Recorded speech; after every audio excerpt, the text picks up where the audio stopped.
The room was silent.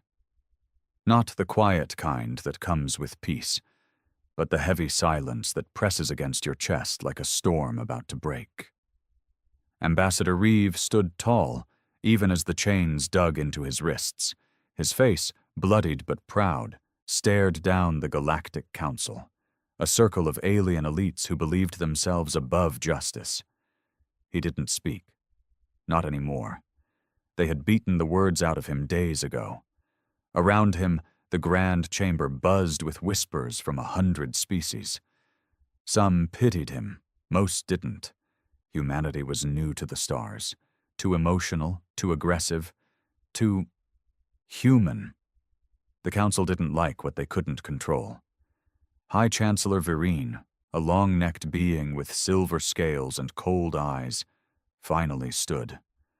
Her voice echoed across the chamber like a blade slicing silk. For crimes against the order of the galaxy, for treason against peace, and for the arrogance of defiance, this human will be executed. The chamber erupted in murmurs. Some stood, some bowed their heads. No one protested. No one except one. In the far back, hidden in the crowd, a woman in a long cloak didn't flinch. Her fingers tapped the small device strapped to her wrist. A tiny green light blinked once. Then again. Then it stayed on. She turned and disappeared into the shadows. Reeve lifted his eyes to the sky above. The chamber was open to space, protected only by a translucent energy dome. Stars shimmered, peaceful, indifferent. And then, darkness. The stars blinked out like dying candles, one by one, then a hum, low and growing. The sky wasn't dark because night had fallen. It was dark because something massive blocked out the light. A ship.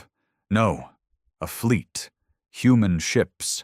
A message flashed across every holoscreen, every comm device, every mind-linked diplomat in the chamber. Execute one of us, and you will hear from all of us. Humanity remembers. Chancellor Vereen's lips twitched. They wouldn't dare, she whispered. But deep down, they all knew. They would, because humans had never let death go unanswered. Reeve's lips curled into a bloody smile. The silence that followed wasn't empty. It was thick with fear. High Chancellor Vereen tried to maintain her composure, but her hand trembled as she tapped her datapad. All across the Galactic Council's chamber, representatives rose from their seats, eyes fixed on the blackness above. The dome's protective shield flickered under the pressure of the energy pulsing from the human fleet. None of them had seen this kind of technology before. Humanity had been quiet for years, ever since they were granted limited entry into the Council. The galaxy had thought Earthlings primitive, disorganized, emotional. Turns out they were just patient. Reeve didn't say a word.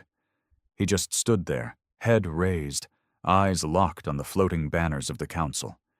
Even in chains, he looked like he was the one holding court. The execution platform began to rise beneath his feet. "Stop the proceedings!" barked a deep voice from the lower row. General Rathkel of the Zor-Thar Alliance stood tall, his forearms clenched into fists. "You saw that message. This isn't the time for pride. They've come for him." Vereen shot him a look sharp enough to cut steel. "He was tried under council law. They must not intimidate us." "They already have," someone else murmured. The dome flickered again. Then, for a second, everything in the chamber went dark. Lights, screens, shields. Just long enough to send a clear message.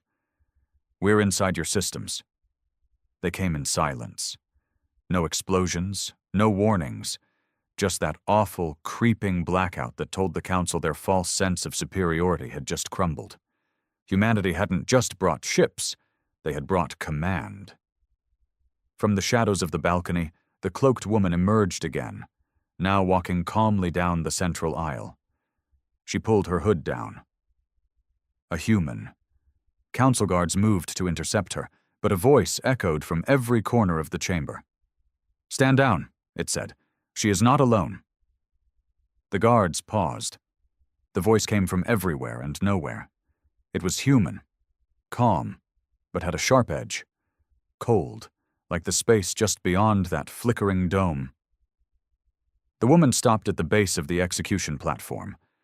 Reeve looked down, blood trailing from his jawline. She met his gaze and nodded once. He nodded back. Verine's voice cracked through the tension. "This is a breach of council law. Humanity will face—" The woman cut her off without turning. "You already killed the law when you tortured him.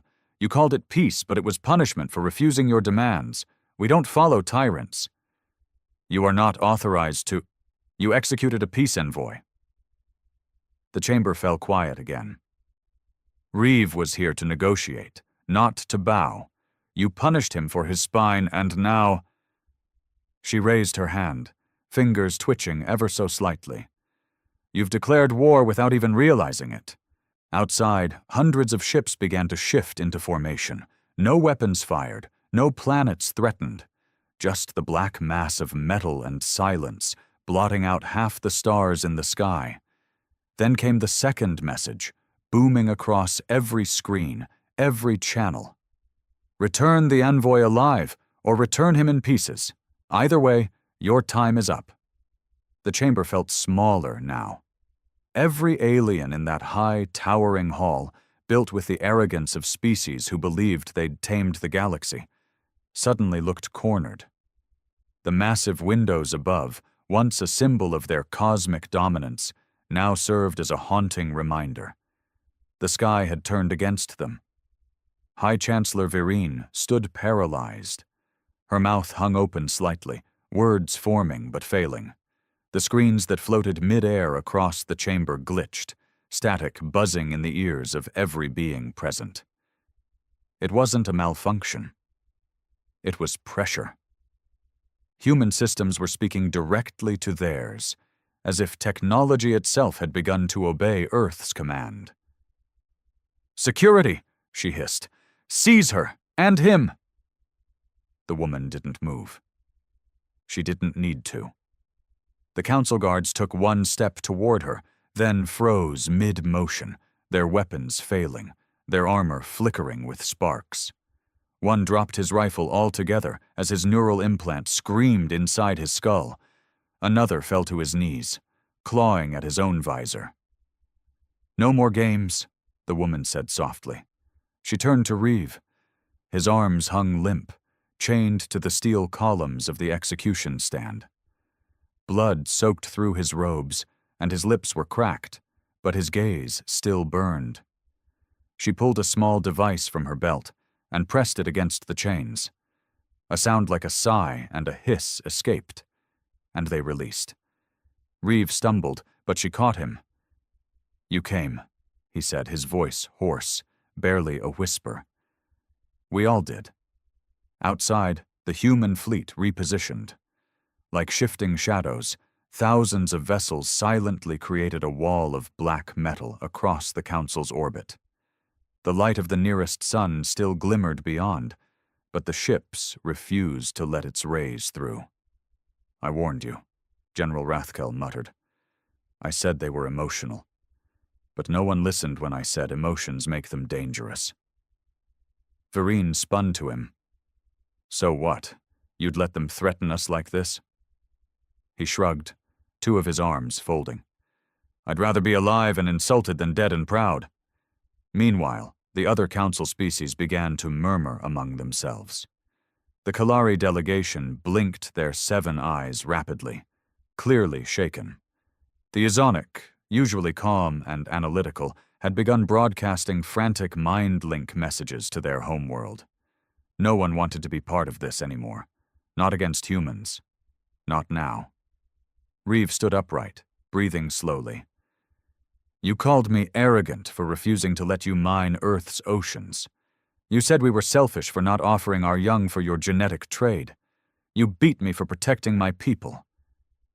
Verine gritted her teeth. He stepped forward, and his voice grew stronger.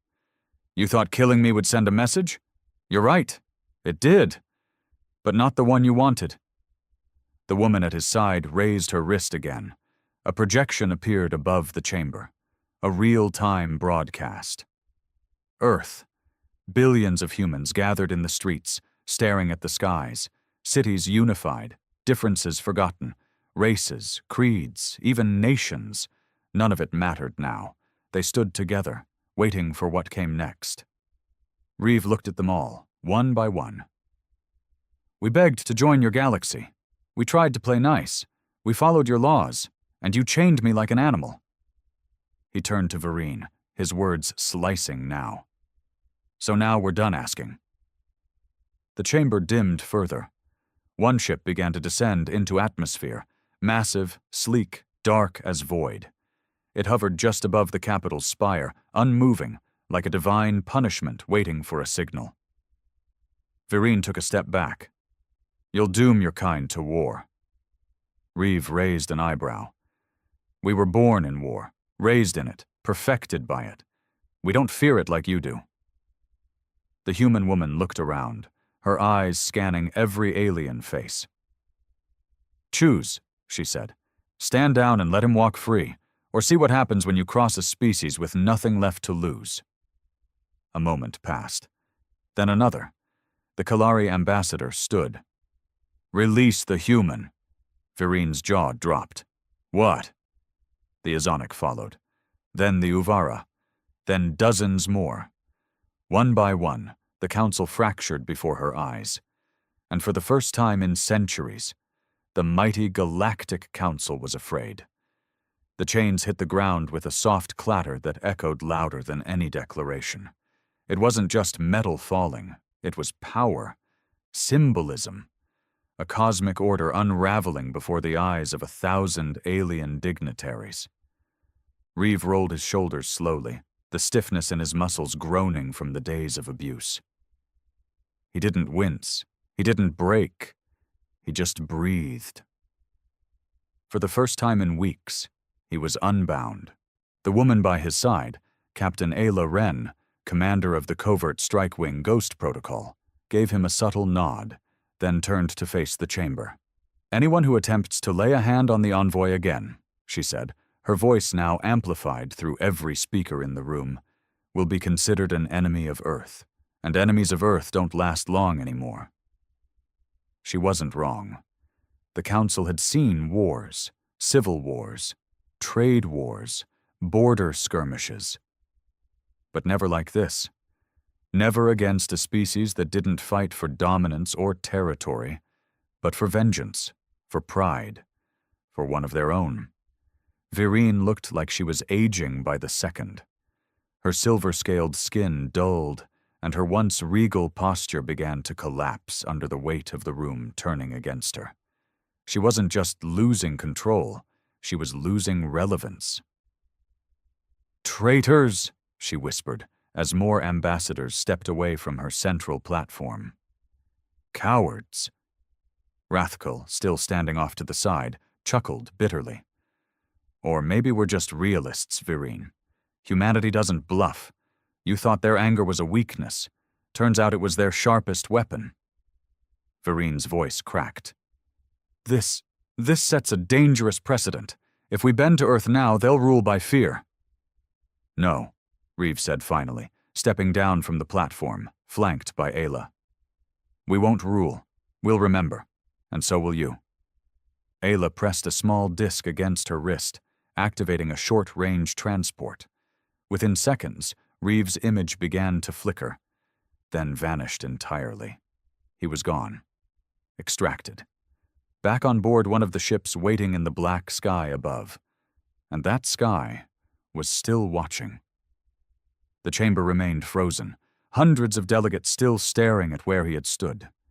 None dared speak first. Everyone waited to see what Earth would do next. Ayla didn't leave right away. She let the silence stretch.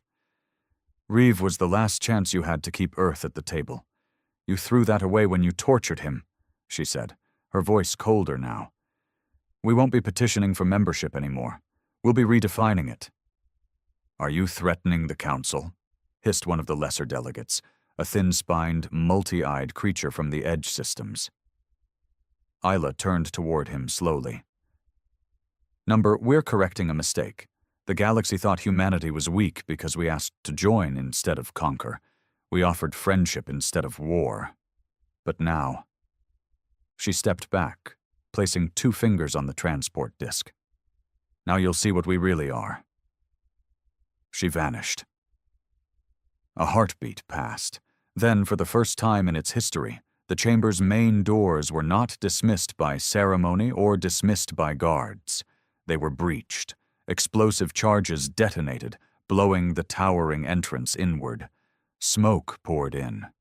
And from the fog walked 12 armored human soldiers, black-clad, each bearing the insignia of Earth's new Terran Defense Accord. Not a shot was fired, not a word spoken. They didn't need to. They walked to the center of the chamber, placed a sealed black box on the floor, and left just as silently as they came. The council approached it slowly, cautiously, like it might explode. When it opened, a hologram flickered up.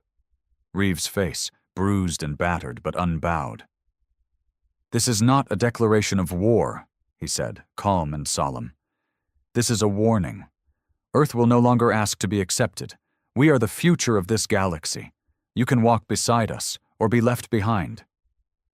Then the hologram shifted to Earth itself, cities, children, scientists, soldiers, planets now colonized under human flags, ships under construction, AI protocols running planetary defense nets, and beneath it all, 4 words pulsed on every screen.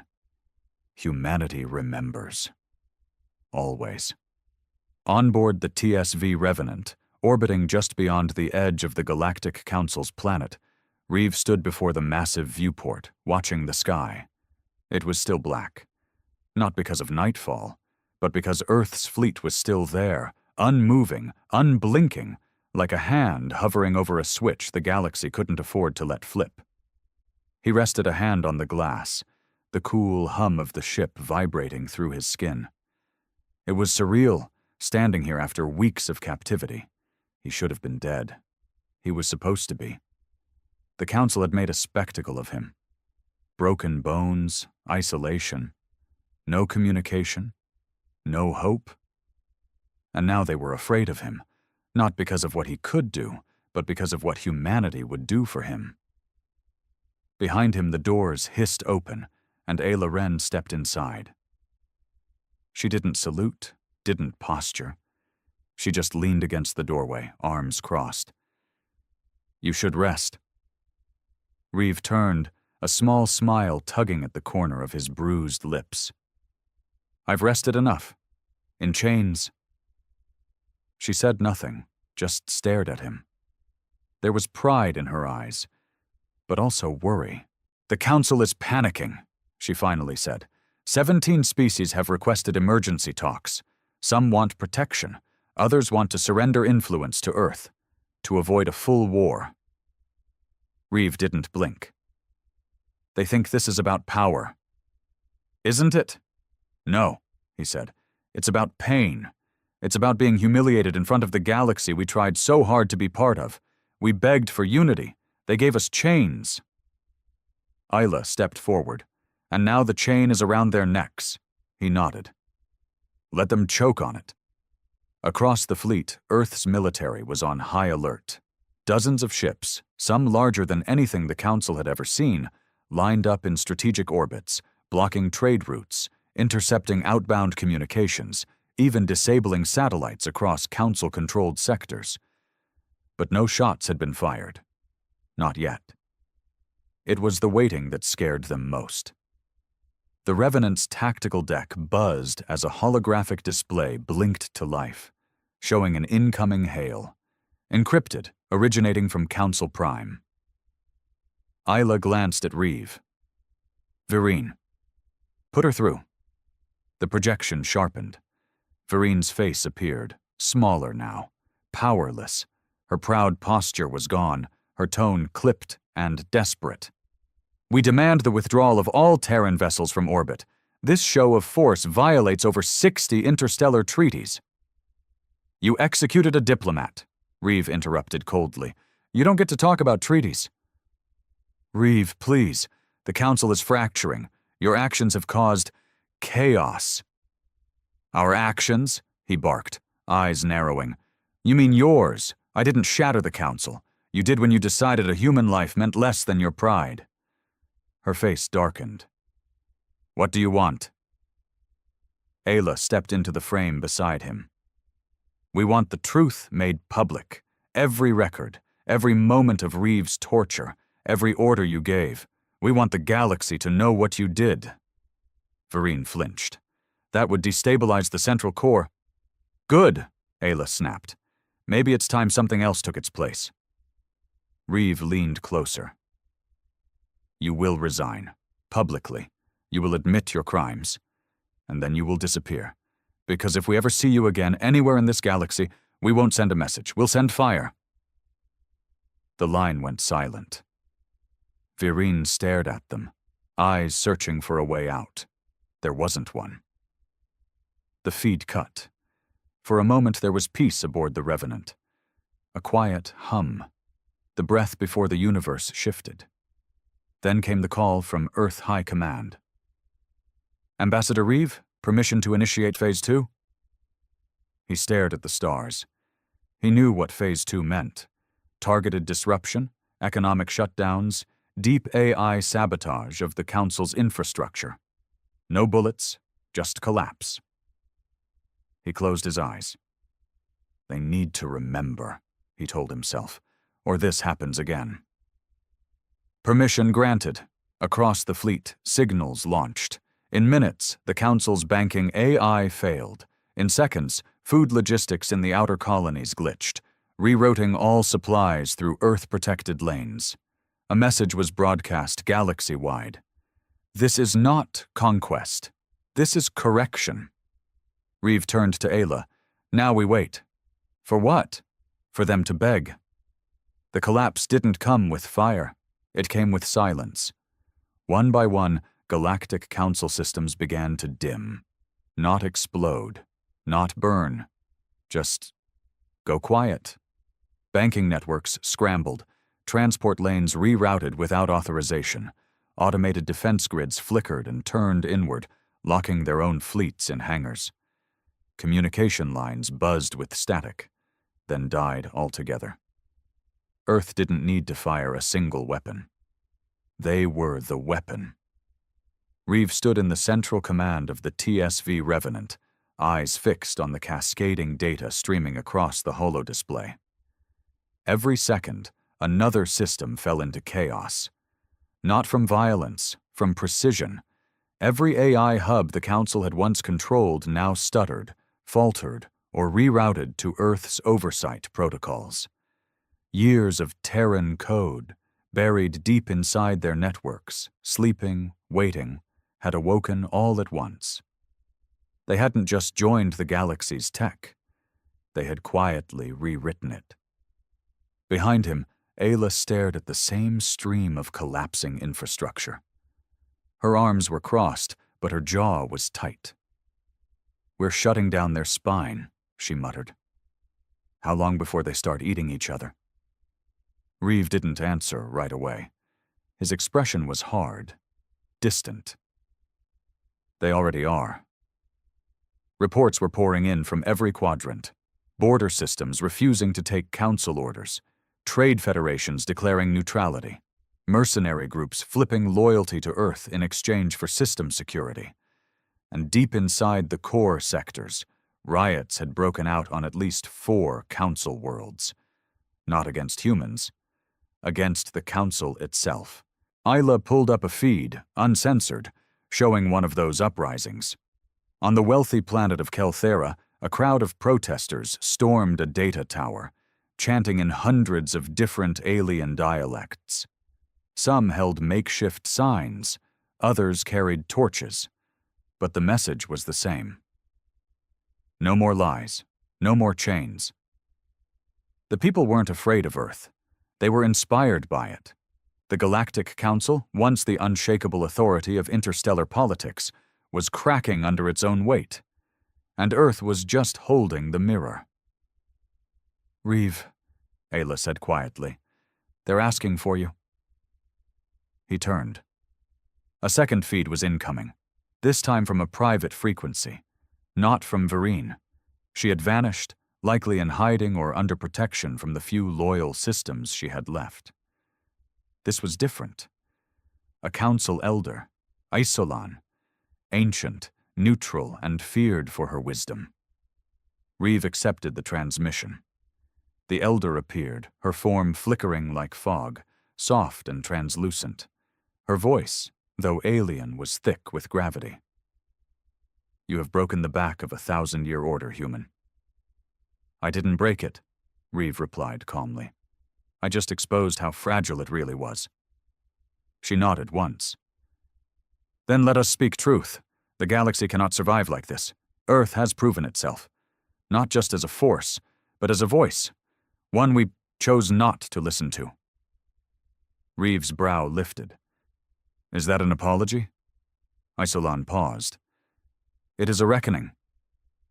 The silence hung for a moment, heavy with something unspoken. Then she added, "We want peace. But we do not want to be ruled." "We don't want to rule," Reeve said. "We want a seat, a voice, a place where being human doesn't mean being punished for having a spine." "Then help us build something new." That made Ayla raise her head. Her eyes flicked to Reeve, curious, suspicious. "Start over?" he asked. "The council is done. The systems are rebelling.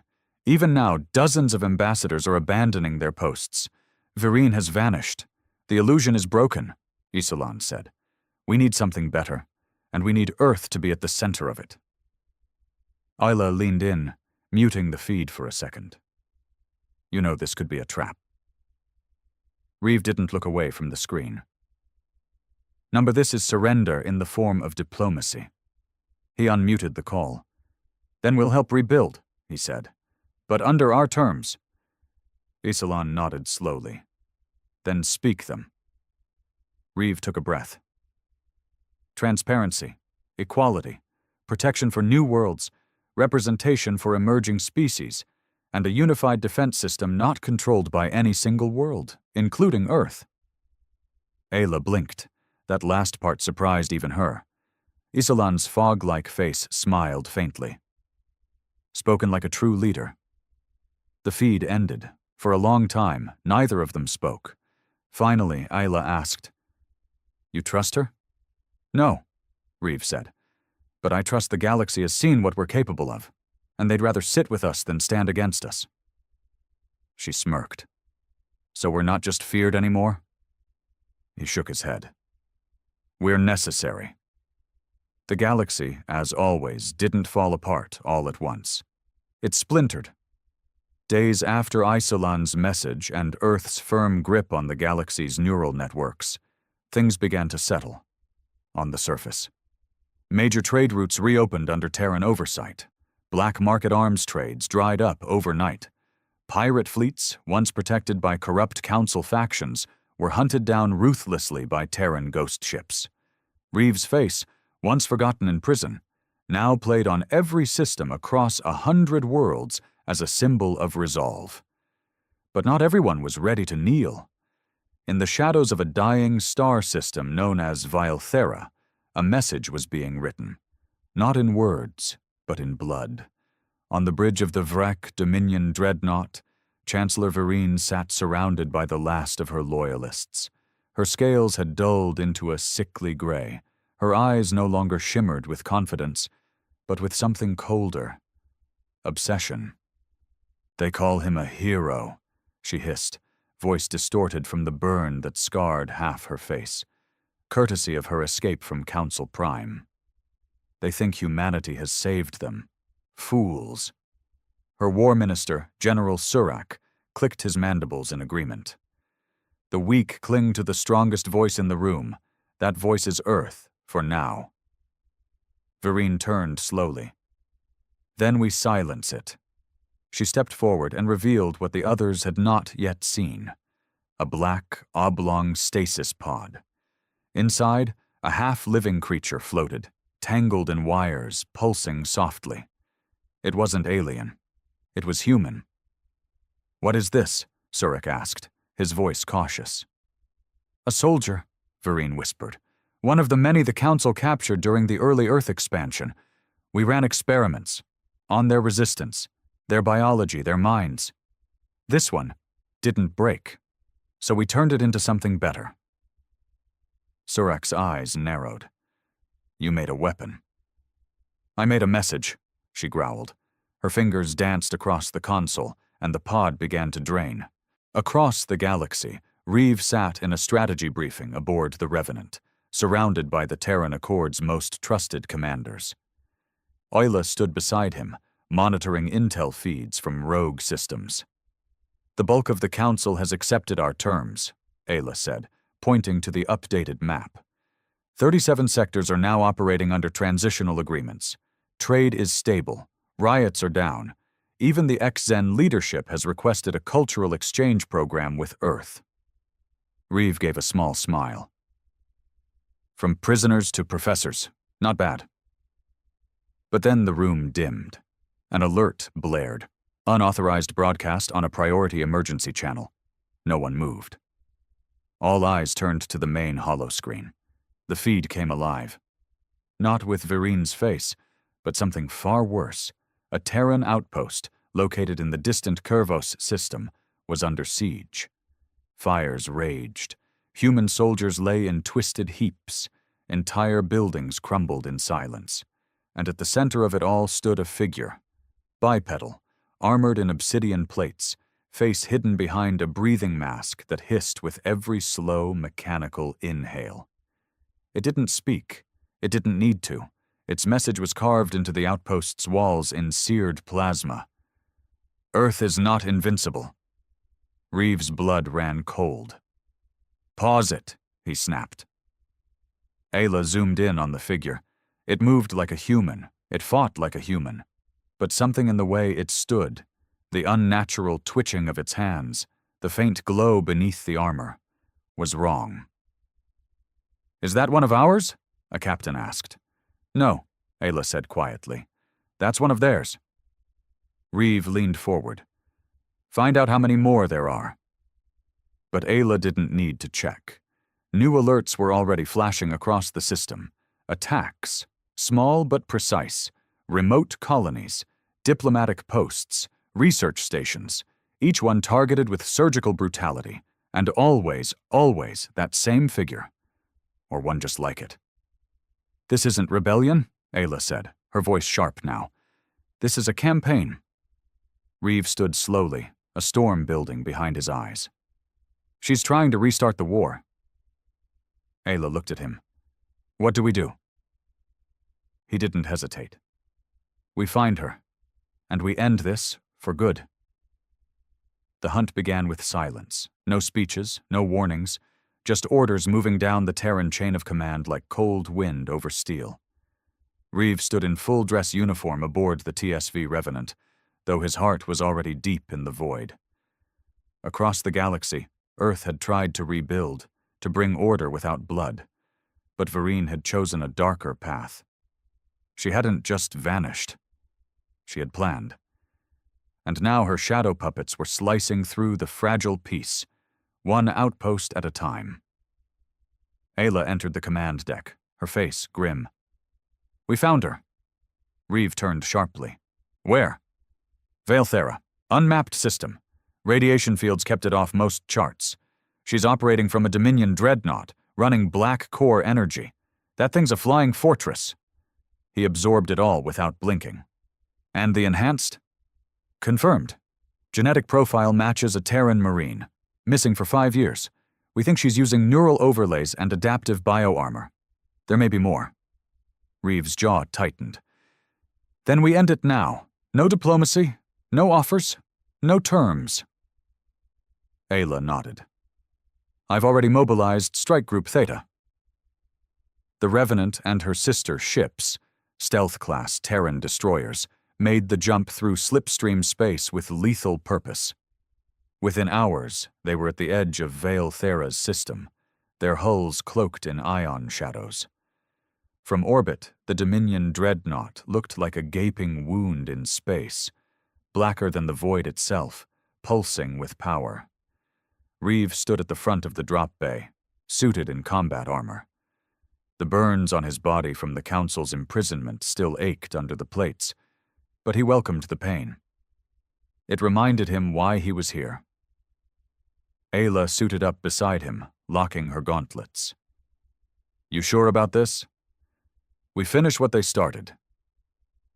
The drop pods launched in silence, cutting through the radiation clouds like comets.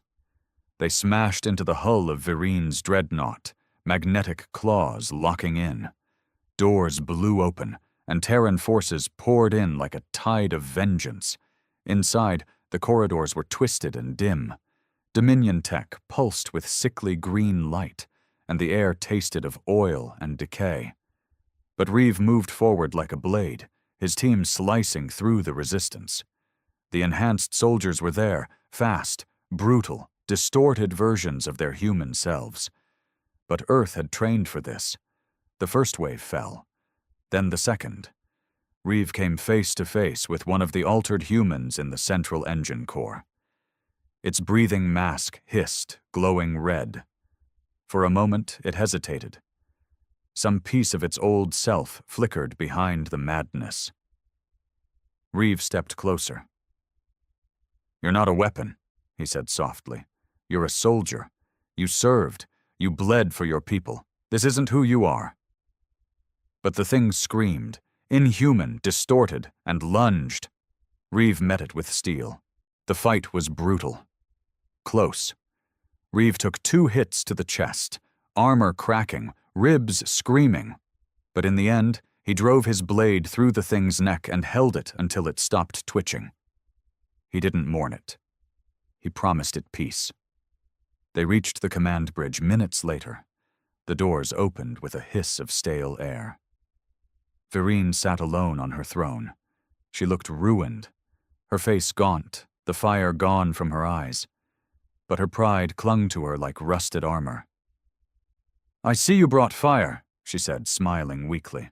"That's what I always feared most, not your kindness, your rage." Reeve stepped forward, visor up, face bare, scars visible. "You wanted fear. You wanted control. You made your choice." "And so did you," she whispered. Ayla aimed her rifle. "One shot and this ends." But Reeve raised a hand. "Number not like this." He approached Virine, pulled a data spike from his belt, and jammed it into the terminal beside her throne. "Every secret, every experiment, every crime, you're going to be remembered for them. Not as a ruler, not as a chancellor." He stared into her eyes. "But as the mistake that made us unstoppable." Virine hissed and lunged, but Ayla dropped her with a clean shot to the chest.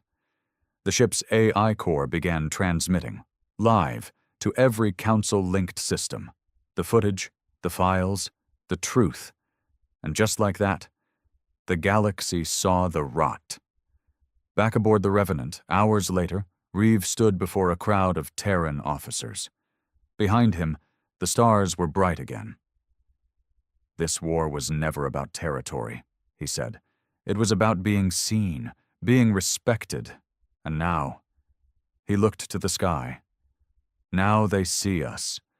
No one had seen a human ship in nearly 200 years.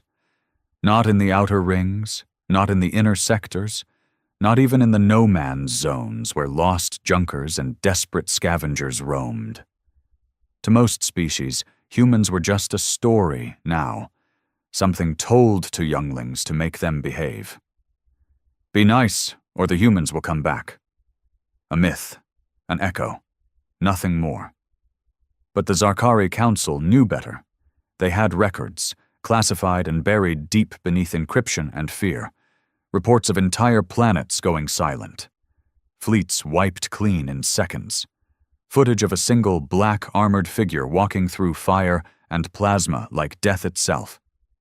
The files were stamped with one universal word that every language understood. Caution. So when the long-range sensors lit up on the edge of Sector 9, an area long considered a dead zone, the Council was summoned without delay. High Chancellor Vurok slammed his staff into the ground of the crystalline chamber. "Are we certain it's human?" Admiral Serenus nodded once, his pale violet skin rippling with tension. "The architecture matches old Terran hull designs, triangular stern, dual reactor cores, carbon titanium shielding. It's broadcasting nothing, just coming straight through." "And the weapons?" asked General Threx, eyes narrowing. Serenus swallowed. "They're offline, but it's massive, over 7 kilometers in length. No transponder, no crew manifest, just silence." The Council went cold. "Perhaps it's a derelict," someone offered weakly. "No," Vurok said flatly. "Derelicts drift. This one moves like it remembers where it's going." They called it Oblivion's Fist, not because that was its name, but because of what followed in its wake. The first outpost it passed, Station Takar 9, sent a message. Friendly, curious, standard diplomatic greetings. It was reduced to cosmic ash before the last word transmitted. There was no warning, no response, no emotion, just annihilation. Then came the silence again. The ship moved on. Slowly, without haste, like it wasn't in a rush because it knew no one could stop it. It was headed straight for the Zarkari homeworld. Panic spread like a virus. Ships were scrambled, fleets were summoned. The Grand Armada, once used to crush entire rebellions, assembled at the edge of their system. Over 12,000 vessels, enough firepower to turn a gas giant inside out. The warship came anyway, not fast, not hidden. It didn't dodge scans or deploy decoys. It wanted to be seen. It wanted them to know. When the first Zarkari destroyer opened fire, everyone held their breath. The beam hit the hull dead center, a direct strike. Sensors showed nothing, no damage, not even a burn mark. The warship didn't even flinch. Then it responded. Not with missiles, not with beams, but with something worse. Gravity. The destroyer crumpled into itself like a crushed can, its mass condensed into a perfect black sphere the size of a marble. And then, it vanished. Admiral Serenus screamed orders, and the sky lit up like a sun. Thousands of ships unleashed hell. Beams, missiles, antimatter torpedoes, the kind of weapons that melted moons. The human warship didn't fire back immediately. It waited. And when it did respond, the entire first line of their fleet, 4,000 ships, was gone in the blink of an eye. No explosions, no debris, just gone. As if reality itself had decided to erase them. That's when the screams started, and the panic. Admiral Serenus, his voice cracking, sent one final order. Retreat, but retreat from what? The ship didn't chase, it didn't accelerate, it just moved, slowly, surely, like a god walking through insects. Back on the Council's chamber, Vurok stared at the feed in horror. "We told ourselves they were gone," he whispered. "We mocked their savagery, called it primitive. But they didn't vanish. They just waited." "Why now?" someone asked, voice trembling. "Why return after all this time?" No one answered, until the warship spoke. A single transmission. A voice like gravel and thunder, speaking an ancient tongue that had once ruled the stars. "You taught us fear. Now let us return the favor." The transmission echoed across every channel, bypassing encryption, overwhelming defenses, and silencing all chatter in an instant. Even ships without receivers picked it up, vibrating with the resonance of that ancient, terrible voice. "You taught us fear. Now let us return the favor." It wasn't just a threat.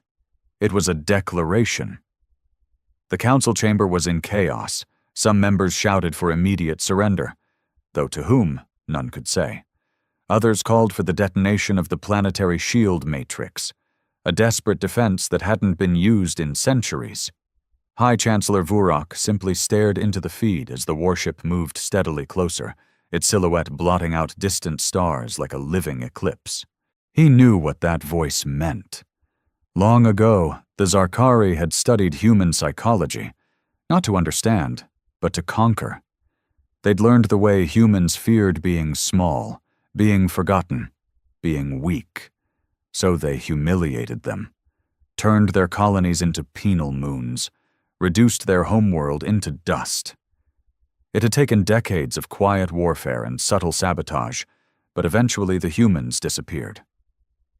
Or so they thought. "Where is it now?" Vurok asked, his voice low. Admiral Serenus's face was pale. 4 million kilometers from orbit, 2 hours at current speed, shields at full. We're evacuating the outer zones." "Evacuating to where?" Vurok snapped. "There is nowhere left. This thing isn't here for war, it's here for judgment." The Admiral didn't answer. He couldn't. Meanwhile, on the surface, panic had erupted. The sky was turning a shade of red no one recognized, like the color of molten fear.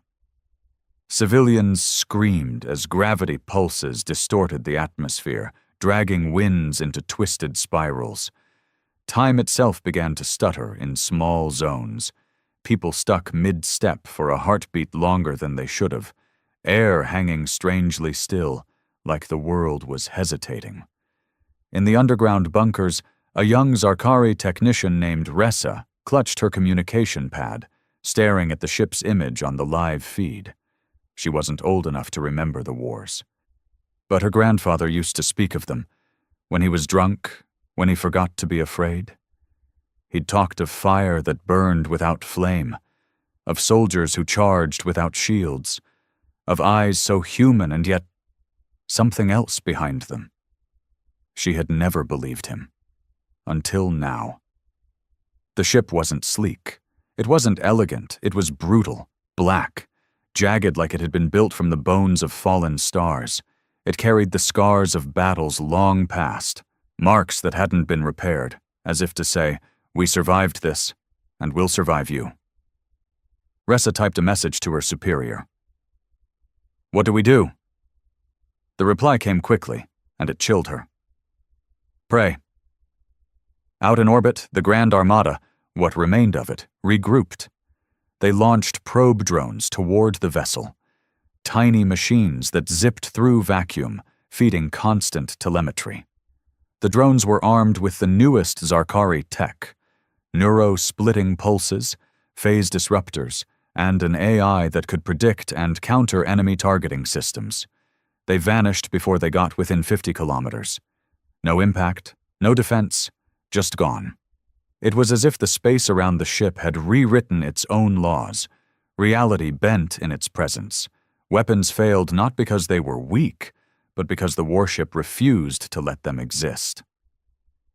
That's when the screams started again, this time from the ships nearest to the warship. Not external attacks, internal, crews clawing at their own faces, visions of Earth, of burning skies, of their own homeworlds destroyed by something, false memories, or perhaps ancient truths reawakened, psychic warfare, human-made, beyond comprehension. Admiral Serenus stared at the feed, sweat dripping from his chin. "It's not just fighting us, it's punishing us." Vurok's voice was a whisper now.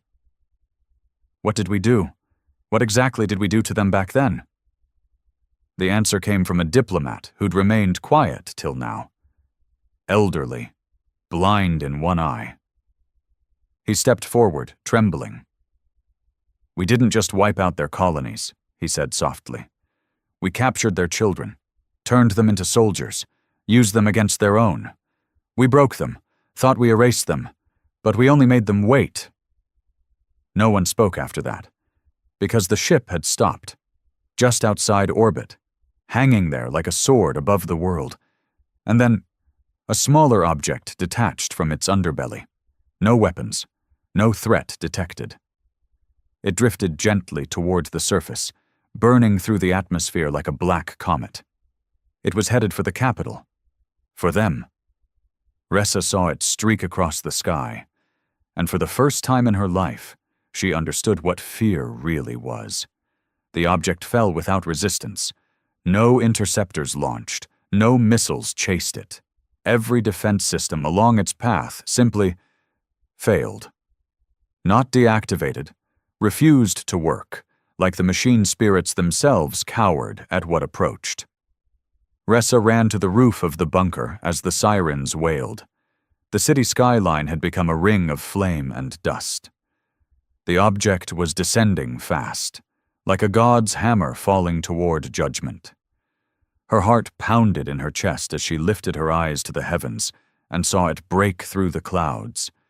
It was a pod, sleek, black, about 20 meters long, glowing faintly with red veins of heat. It slowed as it neared the city center, hovering just above the surface before gently lowering itself onto the stone plaza where public executions used to be held long ago. A fitting choice. People gathered, but no one dared approach, not even the military. It sat there, silent, steaming. Then it opened.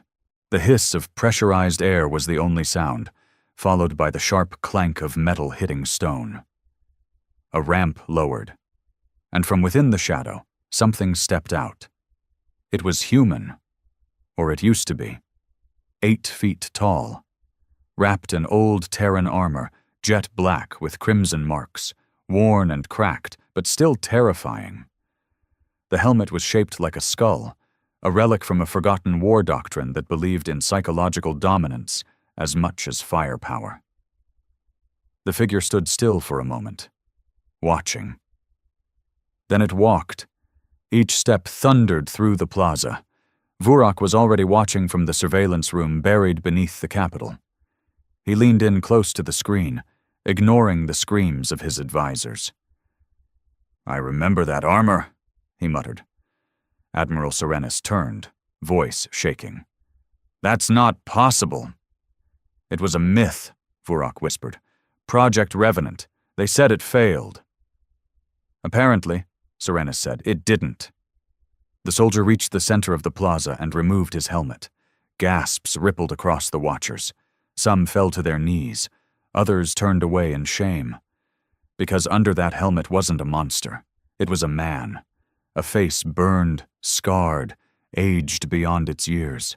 A single pale eye stared out over the city, while the other was a polished orb of metal, pupil glowing faintly red. His jaw was broken in one corner, yet he stood tall, proud. Human, real, alive, and ancient. He looked up toward the sky, where the Zarkari fleet still hovered like flies above a corpse. Then he looked down again, right into the nearest security camera, and spoke. "I was 6 years old when you came." His voice was gravel, low, broken, like it had clawed its way up from the bottom of a grave. "You took my family, made me kill my own, made me watch. Then you put steel in my spine and fire in my skull and told me I'd never be human again." He took a step forward. "But I survived. We all did. In the void, in the dark, in the silence you left behind." Another step. "And now I bring it back to you." The feed cut to black. The warship above began to move again, but not toward the planet, toward the fleet. Vurak stood, finally speaking with clarity. "Get him out of there. Bring him to me alive." Admiral Serenus nodded, calling in special forces, but even as he barked orders, the council's compound shook. A deep vibration that rattled the bones. Outside, Ressa watched as the skies above the city lit up, this time not from fire, but from movement. Dozens, hundreds of smaller shapes were dropping from the warship, each the size of a fighter, but shaped differently. Jagged, asymmetric, almost like coffins. They opened mid-air, and what poured from them wasn't drones. It was humans, black-armored, silent, falling like the wrath of forgotten gods, not shouting, not roaring, just falling with intent. And when they landed, hard, fast, and with devastating precision, the city screamed. They were revenants, humans who had survived what no one should have, twisted by pain, sharpened by rage, made perfect by hatred. Each one had fought wars no one knew about. And they were here now, not to conquer, to remind. The old human warrior in the plaza, still helmetless, watched them fall with calm acceptance. He wasn't a leader. He was a message, a living warning carved in flesh and fire. And he had only just arrived. The revenants moved with terrifying precision. They didn't blast buildings or burn civilians. They weren't here to conquer or cause chaos. No, their presence was worse than that. They were controlled, deliberate. Like every move had been rehearsed for centuries, each of them targeted key installations, communications hubs, defense arrays, AI cores. No wasted motion, no collateral. The way they bypassed walls and barriers, the way they neutralized soldiers without killing them unless absolutely necessary. It wasn't just training. It was vengeance with purpose. Ressa watched from behind a fallen column near the city's main relay tower as one of the armored figures landed just meters away. He didn't even look at her, just scanned the area, took out 2 guards with tranquilizers, and moved on like a ghost. Not a word spoken. No acknowledgement. She was invisible to him, unworthy of wrath. The message was clear. You are not the target, but you are not safe either. Inside the council's secure compound, alarms wailed as multiple layers of defenses were overrun, not by brute force, but by infiltration. Councillor Brethrak's personal guard had been found unconscious, bloodless, and untouched. Every system he trusted had turned against him. Drones deactivated, security doors unlocked, and the compound's internal temperature was rising without cause. Vurak paced the chamber, barking orders into his wrist console. How are they disabling our systems? Human code, Serenus said grimly. It's inside everything, from centuries ago. They seeded it before they vanished. I think they always planned to come back. Vurak froze. They didn't just survive, he muttered. They prepared. The old warrior, the first revenant, was already within the outer ring of the capital's core. He wasn't rushing, just walking, calm and steady. The people cleared out of his way as if drawn by instinct. Some cried. Others fell to their knees. No one challenged him.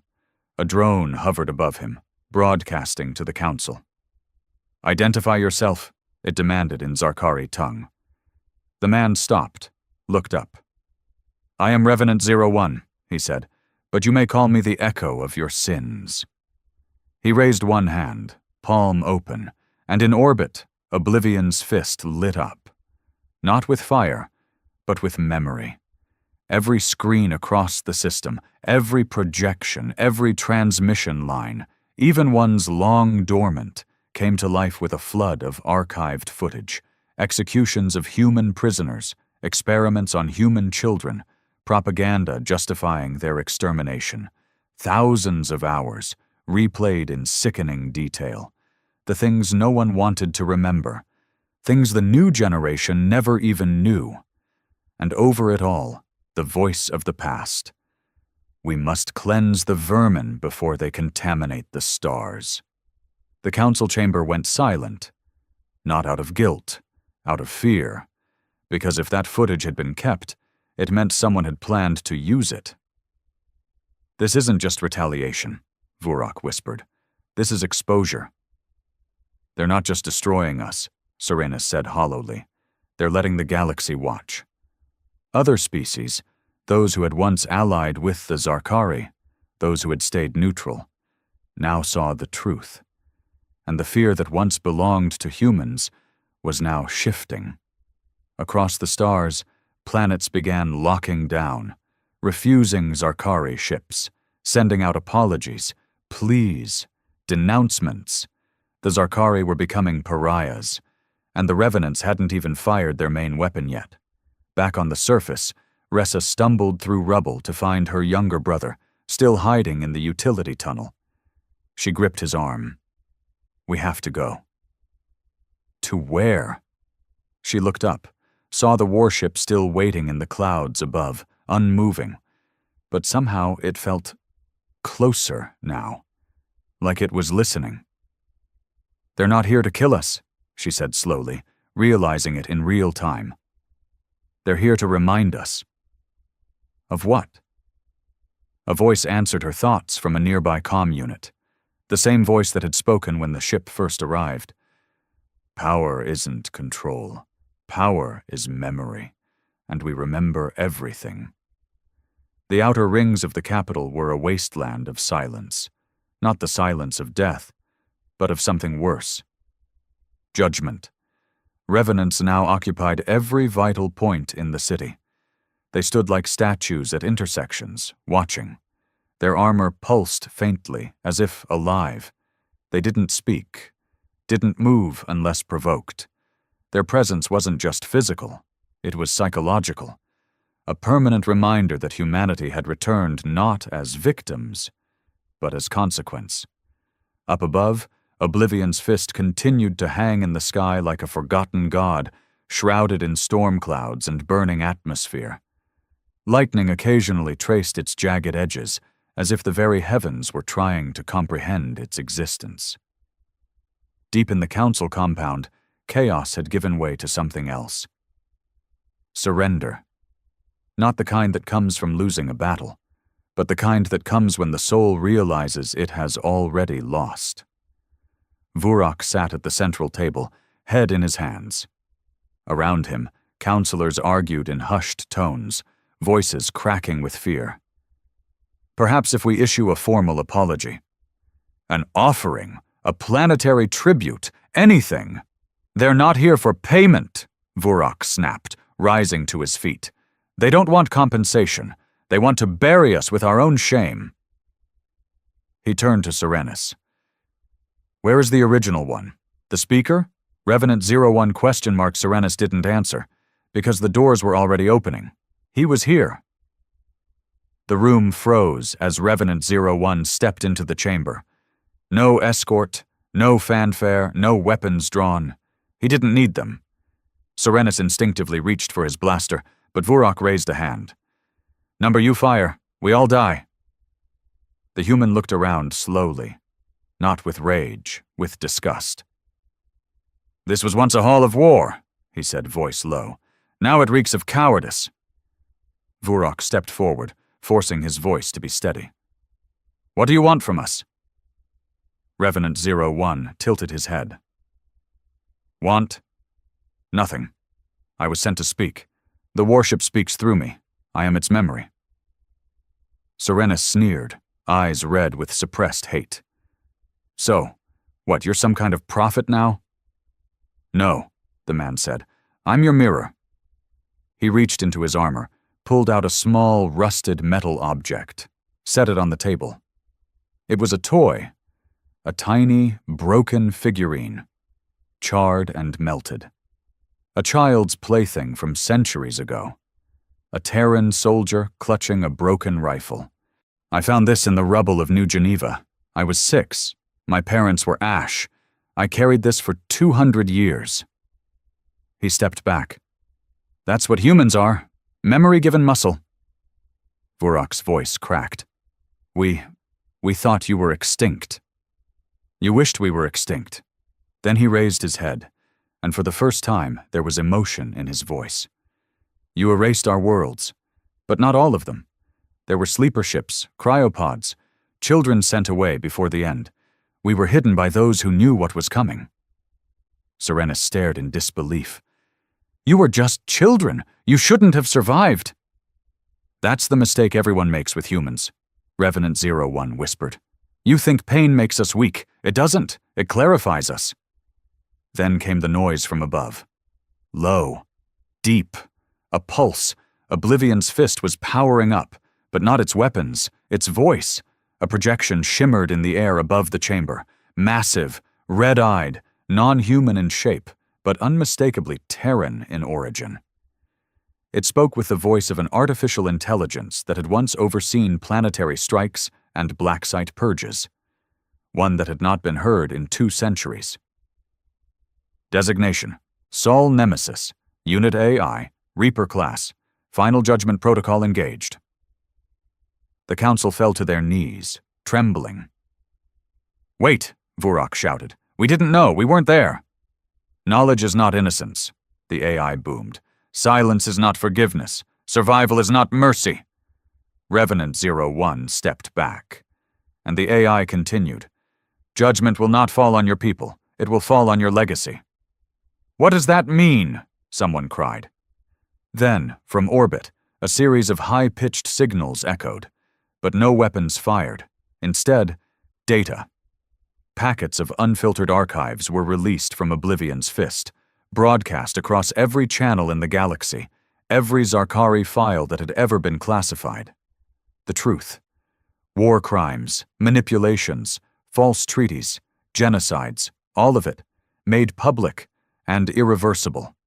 Across the stars, protests ignited. Zarkari trade routes shut down, borders closed, allies abandoned them. Civil unrest bloomed on every colony world. They weren't being destroyed by fire. They were being unmade by truth. Revenant 01 looked at Vurak for the final time. "We don't need to kill you," he said. "The galaxy will do that for us." And with that, he turned and walked out.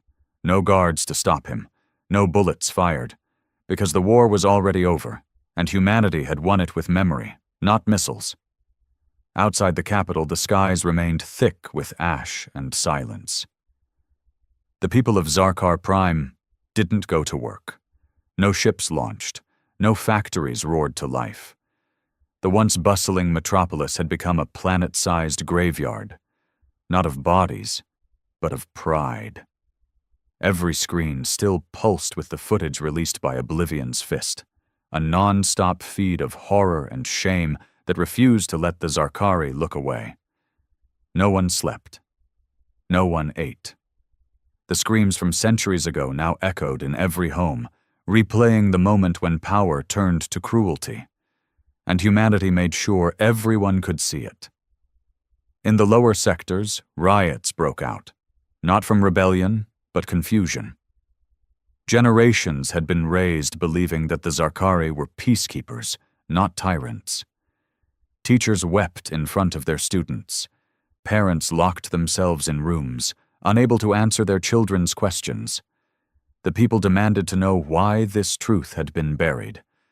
And worse, why the humans never had a voice to begin with. The fall wasn't coming from the sky, it was blooming from within.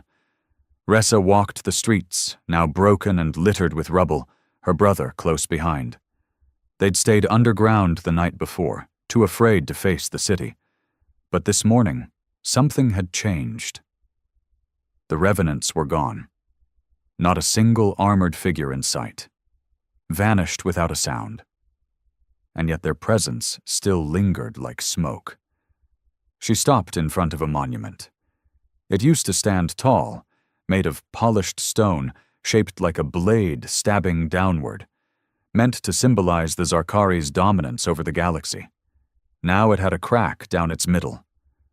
Someone had scrawled a single human word across the base in blood-red paint.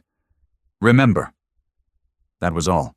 No more speeches, no fire, no final attack. Just that word. Ressa looked around. No one was cleaning it. No one dared.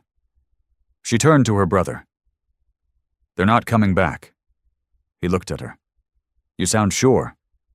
"They don't need to."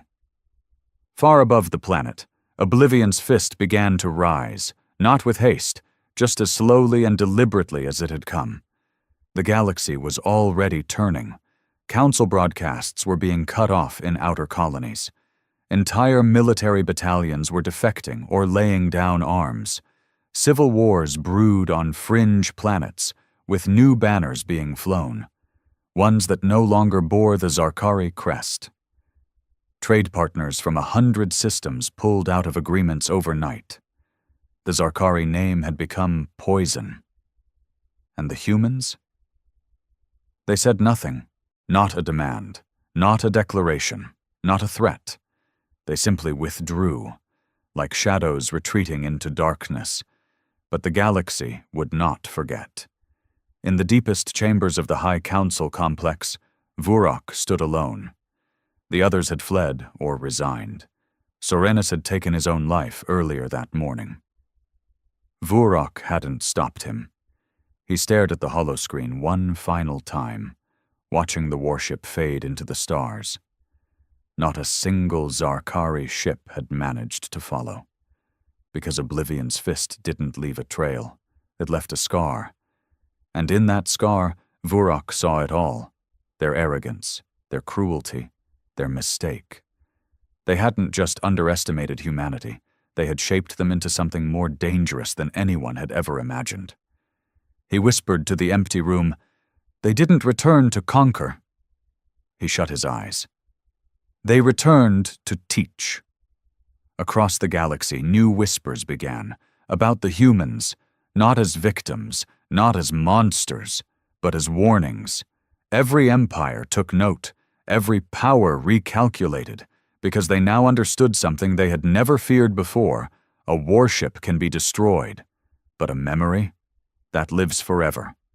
The galaxy didn't erupt all at once. It fractured, slowly, like a frozen lake underfoot, cracking beneath the weight of a buried truth that no longer stayed quiet. The Zarkari had ruled for centuries, not just through military strength, but reputation. They'd rewritten history, buried what didn't suit them, built statues over graves they created. But now every lie had a face. Every silence had a scream. And that human warship had forced the stars to listen. 3 days after Oblivion's fist disappeared into deep space, the first defection occurred. Planet Vosteri 4, a high-value Zarkari colony, announced it was breaking ties. The governor, once handpicked by the council, stood before a crowd and confessed on live broadcast. "We were part of the silence. We benefited from it. We will no longer do so." Within hours, 3 more colonies followed. Then 12, then 39. The fall wasn't military. It was cultural collapse. No amount of blasters could force loyalty when your own people saw you as monsters. Vurok watched the news feeds with hollow eyes. He hadn't left the chamber in 2 days.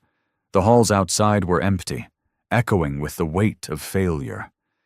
His once mighty empire was dying, not with flames and glory, but shame and abandonment. And still the humans said nothing. Not a transmission. Not a message. They didn't have to. In a distant system, a summit was being held between former allies of the Zarkari, representatives of the Solari Federation, the Urith Dominion, and even the reclusive Mikaran enclaves gathered in a neutral zone aboard a floating citadel. The topic? Whether to label the Zarkari as a rogue regime. For centuries, that phrase had been reserved for human remnants. Now it belonged to those who once dictated it. The Federation's chancellor, a silver-scaled being known as Tyrex Voss, spoke gravely. "We tolerated the Zarkari because they promised order, but now we see what that order cost." A pause. "Perhaps the humans didn't vanish. Perhaps we drove them so deep into the dark that they became something worse." No one disagreed. Not even the Mikaran who had once proposed sterilizing Earth. Ressa and her brother sat under the stars on the roof of their broken home, listening to the quiet. People had stopped speaking loudly in the streets. There was a weight now, a new kind of silence, not from fear of punishment, but fear of what had been witnessed. "I wonder if they're watching," her brother whispered. "They are," Ressa replied without hesitation. "How do you know?" She looked at the night sky, at the stars above, glimmering coldly. "Because if I were them, I wouldn't stop watching. I'd wait. I'd watch and see if we ever learned." A pause. "Or if we'd just start lying again." And in the void, where no signal traveled, Oblivion's fist drifted quietly beyond known charts. Inside its hollow corridors, the revenants stood in rows, silent, armor still bearing the marks of old wars and newer justice. They did not speak. They did not sleep. They waited. In the command chamber, Revenant 01 stood before a star map. No coordinates plotted, no targets marked, because there were none left. A small recording hovered in the air before him. An image of a child. A little boy with dark hair and a chipped toy soldier. His own face, frozen in time, before the world ended. He reached up and paused it with a swipe. A voice echoed softly behind him. Female, mechanical, ancient. We have achieved primary objective. The Zarkari have fallen. Protocol suggests return to Sol Revenant. 01 didn't turn. Sol doesn't exist anymore. Another silence. What now? He stared into the stars and said what every Revenant had known from the beginning. We wait. Because humans were never meant to rule the stars. They were meant to haunt them. The stars were quiet again. Not peaceful. Quiet. The kind of quiet that follows something unspoken. Heavy. Permanent. Like a breath held across galaxies. A month had passed since Oblivion's fist vanished from known space. In that time, the Zarkari had tried to recover. Politically, economically, even emotionally. But healing is difficult when your scars are still bleeding. The Council no longer existed. Vurak had disappeared, his final transmission a short message. I was wrong. No one had seen him since. Civil unrest spread like fire through the core systems. Old statues of Zarkari heroes were torn down by protesters. History books were burned, not out of hatred, but desperation. People wanted to forget, even as the galaxy forced them to remember. A cultural rot had been exposed, and now no one trusted the Foundation. On the outer rim, far from the ruins of Zarkar Prime, Ressa sat at the edge of a colony outpost, legs dangling over a metal platform. Her brother lay asleep behind her in a borrowed shelter, still clutching a toy Revenant soldier someone had made from scrap. She watched the stars like they might change, like they might move again, but they didn't. Still no sign, came a voice beside her. She turned. Commander Lish, a defector from the Zarkari military, stood there, holding a datapad. He'd once led assaults on human rebels. Now he was leading food drives for starving Zarkari families. He glanced at the sky. Not even a ping, no heat trails, no dark energy shifts. It's like they were never there. They were, Ressa said softly. We all know they were. Lish sat beside her. You think they're watching? I think they always were. Lish nodded, then held up the pad. The new interim alliance is forming. 37 species. No Zarkari representatives invited, not even as observers. They're not afraid of our power anymore, Ressa murmured. They're afraid of our ignorance. Lish said nothing. There was nothing to add. In orbit above the former Zarkari stronghold world of Keris, a science vessel picked up something strange. Not a ship, not a weapon, a signal. It wasn't coded, it wasn't encrypted. Just a phrase, repeating once every hour, on every frequency. We were born in fire. You taught us pain. We learned to remember. We are still watching. In the furthest corners of known space, pirates reported spotting a dark silhouette drifting between nebulae. No lights, no engines active. But when pursued, their ships malfunctioned. Hulls cracked. Systems died.